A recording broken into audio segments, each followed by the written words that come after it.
जय जय श्री राधे। श्री श्री राधा रमणो जयति। भजनिताय गौर राधे श्याम। जपो हरे कृष्णा हरे राम। चरित सुधा श्री श्रीमद राधा रमण चरण दास देव बाबा जी महाशय। बड़े बाबा का जीवन चरित्र। मूल बंगा संपादक प्रकाशक श्री रामदास बाबा जी। ललिता दासी को आदेश किया, लो ये रुपए लेकर कमरे में रखो, पर सावधान, जब तक मैं न कहूँ एक पैसा भी इनमें से खर्च न हो। 5-6 दिन बीत गए। एक दिन सुबह हरि दादा भीख लेने के लिए बड़ी जिद करने लगे। उन्होंने किसी तरह बाबा जी महाशय के पैर ही न छोड़े। आंसुओं से उनका मुंह और वक्ष भीग गया। बाबा जी महाशय ने ये देखकर कि वे किसी प्रकार भी नहीं मानते, उन्हें डोर कॉपिन पहनाकर नाम करते करते कुछ घरों से भिक्षा कर लाने का आदेश किया। हरि दादा प्रेम आनंद में गदगद कंठ से मन प्राण मत कर देने वाला भजनिताई गौर राधे श्याम जब हरे कृष्ण हरे राम नाम करते हुए भिक्षा के लिए निकले। आहा, कैसी अपूर्व शोभा! पर भिक्षा की झोली, हाथों में करताल और आंखों में निरंतर अश्रुधार। आंसुओं से वक्षस्थल भीगा जा रहा है। जो कोई भी उनकी इस अवस्था को देखता है, वही प्रेमावेश में निताई चांद की कृपा की जय हो कहकर रो उठता है।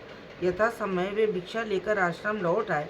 भिक्षा में प्राप्त सामग्री के साथ सभी वासना कामनाएं श्री गुरुदेव के श्री चरणों में समर्पित कर वे गुरुदेव की आज्ञा की प्रतीक्षा में वहां खड़े रहे।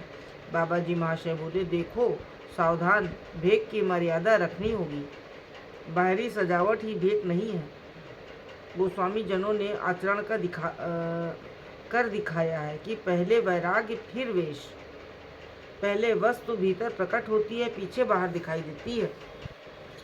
हरि दादा, भेंट के लिए क्या क्या विधि निषेध है बता दीजिए। बाबा जी, आश्रय की बात है। आश्रय कई प्रकार के होते हैं, उनमें से कई अवान्तर हैं और कई प्रधान या अवश्य पालनीय हैं। प्रधान आश्रय 5 प्रकार के हैं: नाम आश्रय, गुरु पदाश्रय, मंत्राश्रय, मंत्र आश्रय, भाव आश्रय एवं वेश आश्रय। ये 5 अवश्य पालनीय हैं। इनमें वेश आश्रय सबसे बाद में, अर्थात जब तक पहले 4 आश्रय ग्रहण नहीं किए जाते तब तक वेश आश्रय मंगलप्रद नहीं हो सकता। वेश आश्रय के बाद जहाँ जहाँ वैपरीत्य देखा जाए, वहीं समझना चाहिए कि बाकी 4 आश्रयों में कहीं कोई गोलमाल है।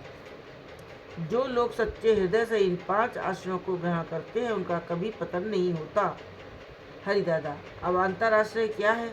बाबा जी, वे कई प्रकार के हैं, कुछ के बारे में बताता हूँ। इन 5 आश्रयों के ग्रहण करने पर रूप आश्रय, गुण आश्रय, धाम आश्रय, लीलाश्रय आदि अवान्तर भाव स्वयं ही आ जाते हैं। जैसे कृष्ण नाम का आश्रय ग्रहण करने से काला रूप, भक्तानुग्रह, असुर निग्रह आदि गुण और द्वारका, मथुरा, वृंदावन आदि धामों का आश्रय अपने आप हो जाता है। इसके बाद गुरु पद आश्रय और मंत्राश्रय विशेष भाव से हो जाता है। फिर भावाश्रय होने पर बाल्य, पौगंड, किशोर आदि वयसों का आश्रय और उनसे संबंधित अवस्थाओं वाले विषयों के आश्रय स्वतः हो जाते हैं। उसके लिए अलग से कुछ नहीं करना पड़ता। वेश आश्रय के अंतर्गत ये बातें आती हैं: ग्राम्य कथा न कहना, न सुनना, काम क्रोध का दास होकर इंद्रियों की संतुष्टि करने की इच्छा से महिलाओं की ओर न देखना और न उनसे वार्तालाप करना, अपने अभीष्ट रस को छोड़कर अन्य रसों के प्रति न तो द्वेष वृद्धि रखना और न उनकी समालोचना करना। तृणादपि सुनीचेन तरोरिव सहिष्णुना, अमानिना मानदेन कीर्तनीय सदा हरि। सदा इस श्लोक का मर्मार्थ हृदयंगम कर उसके अनुसार आचरण करने की चेष्टा करना। स्त्री संग अथवा स्त्री के संगियों का संग, बाहरी आडंबर, अनावश्यक बातचीत, मिथ्या व्यवहार, पर चर्चा, पर निंदा, द्वेष भाव, हिंसा, द्रोह, पर छिद्रान्वेषण, अतिरिक्त भोजन, आसक्ति, विलासिता, अनिवेदित भोजन आदि बातों का विशेष यत्न के साथ परित्याग करना। श्रवण कीर्तन आदि नवदा भक्ति का पालन करना। और क्या बताऊं, आचरण करते रहो। जब जो आवश्यकता होगी, मंगल में निताई चांद हृदय में स्फूर्ति करा देंगे। हरि दादा हाथ जोड़कर बाबा जी महाशय की बातें सुन रहे थे। आंसुओं से वक्षस्थल भीग रहा था। गदगद कंठ से बोले, गुरुदेव मेरी कोई सामर्थ्य नहीं कि इन सब का आचरण कर सकूं। एकमात्र आपकी कृपा ही मेरा संबल है। ये कहते हुए उन्होंने बाबा जी महाशय की को साष्टांग दंडवत प्रणाम कर उनके श्री चरण पकड़ लिए। उन्होंने उन्हें उठाकर आलिंगन किया, साथ ही मुट्ठी भर भिक्षा करने का आदेश दिया। एक दिन 4 बजे के करीब श्रीयुत जगदीश बाबू के घर से उनका नौकर दीन बंधुदास आकर बाबा जी महाशय से बोला, बाबूजी यहाँ एक लोहे का संदूक है, यदि आश्रम में आवश्यकता हो तो उसे मंगा लीजिए, नहीं तो उसे बेच दें। आपने कहा, देखो भाई, जगदीश बाबू और प्यारी बाबू से कहना कि यहाँ भिक्षा से सारा काम चलता है, संदूक में रखने लायक कोई चीज़ नहीं दिखती, फिर उनके इतने पैसे बेकार क्यों जाए, उनसे कहो कि उसे बेच दें। दीन बंधु ने ये बात जगदीश बाबू और उनके भाई प्यारी बाबू से कही। दोनों ने जाने क्या सोचकर दीन बंधु से कहा, देख दीना, 4 आदमी बुला ला और संदूक झांस पीटा मठ में पहुंचा। दीन बंधु ने कहा, बाबा जी महाशय ने तो निषेध किया है। प्यारी बाबू बोले, तुम कहना कि संदूक आपको नहीं राधाकांत देव को दिया है। उसने संदूक मठ में पहुंचा दिया और बाबा जी महाशय से सारी बात बताकर कह दी। बाबा जी महाशय मृदुभाव से हंसते हुए बोले, ठीक है, राधाकांत देव बड़े आदमी बनना चाहते हैं तो बने, मुझे क्या आपत्ति। और झांस पीटा मठ से लगे 2 मंजिले मकान के नीचे वाले कमरे में संदूक रखवा दिया। कई दिन बाद ललिता दासी से पूछा, लोहे के संदूक में क्या रखा जाएगा? आप बोले, जिन्होंने मंगाया है वे ही जाने। इतना कहकर आप श्री जगन्नाथ दर्शन करने चले गए। दर्शन करते समय एकाएक जगन्नाथ देव जी की कंठमाला फिसलकर रत्नवेदी पर आ गिरी। सेवक ने उसी समय वो माला उनके गले में पहना दी। आप सा अश्रु गदगद नयन कंठ से बोले, अच्छा प्रभु, तुम्हारी जो इच्छा, और साष्टांग दंडवत प्रणाम कर लक्ष्मी देवी के दर्शन के लिए चले गए। लक्ष्मी देवी जी के जगमोहन में और मंदिर में बहुत सी कौड़ियों की पिटारियाँ झूलती रहती हैं। पता नहीं क्यों इनमें से एक पिटारी पर बाबा जी महाशय का मन चला गया। एक सेवक से बोले, भाई ये पिटारी मुझे दे दोगे?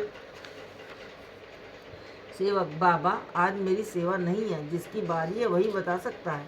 ये पिटारियाँ लक्ष्मी पूर्णिमा को छोड़ और किसी दिन नहीं खोली जाती। ये जो धान का गुच्छा है, ये ठाकुर जी के नवान्न वाले दिन रखा जाता है। दूसरे वर्ष नवान के समय पुराने गुच्छों को उतारकर राजा की नहर में डाल दिया जाता है और सेवकों के घरों में बांट दिया जाता है। हम लोगों में पहले से ऐसी प्रथा चली आ रही है, मैं कैसे एक नया नियम चला दूं? ये सुनकर बाबा जी महाशय और कुछ कहे बिना लक्ष्मी देवी को दंडवत कर प्रणाम कर श्री मन महाप्रभु के पाद पद्म दर्शन करने चले गए। 5 मिनट के भीतर ही उपर्युक्त सेवक विशेष व्यग्रता के साथ बाबा जी महाशय के पास आकर प्रेम से गदगद कंठ से बोला, बाबा आप भाग्यवान महापुरुष हैं, आप जो चाहे रहे हैं वो लक्ष्मी देवी ने कृपा कर दिया है, चलिए ले आइए। ये सुनते ही वे जाने कैसे एक विचित्र भाव से कुछ देर नीरव खड़े रहे, फिर साशु नयन गदगद कंठ से बोले, चलो भाई, लक्ष्मी देवी का कृपा चिन्ह देख कर कृतार्थ हूँ। द्रुत गति से लक्ष्मी देवी के जगमोहन में पहुंचकर देखते हैं कि जिस धान के गुच्छे और पिटारी को लेने का आपका मन हुआ था, वे दोनों ही अविकृत भाव से लक्ष्मी देवी के आगे पड़े हैं। ये देखकर उन्होंने विस्मित भाव से सारा वृत्तांत पूछा तो वो बोला, जैसे ही आप बातचीत कर आंगन में बाहर निकले, ये गुच्छा और पिटारी हिलने लगे। मैंने पहले तो सोचा कि हवा से ऐसा हो रहा होगा, पर उसी समय ये बात ध्यान में आई कि यदि हवा से ऐसा होता तो यही दो क्यों हिलते। ऐसा सोच ही रहा था कि दोनों टूटकर नीचे गिर पड़े।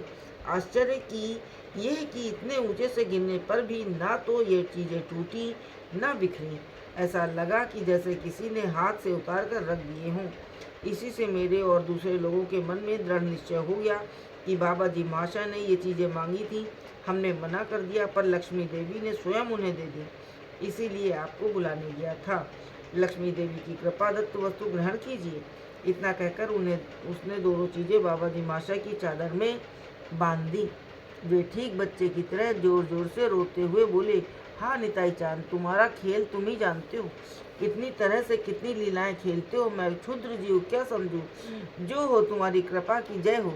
जय ये कहकर वे द्रुत गति से आश्रम लौट आए। श्री जगन्नाथ देव की कृपा दत्त माला और लक्ष्मी देवी की कृपा दत्त वस्तुएं ललिता दासी को देकर उन्हें पूर्वोक्त संदूक में रखने के लिए कहा और आदेश दिया कि उस जगह रोज संध्या के समय एक घी का दीपक जलाया करें।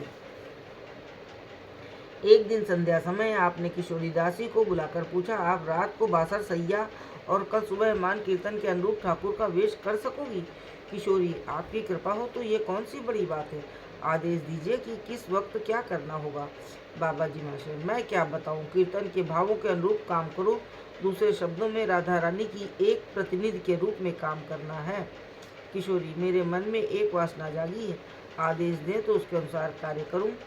किशोरी, मेरे मन में, बाबा जी बताओ क्या मनोवासना है। किशोरी, वासना है कि आप राधा रानी के प्रतिनिधि रहें, हम आपके अनुगत्य में काम करेंगे।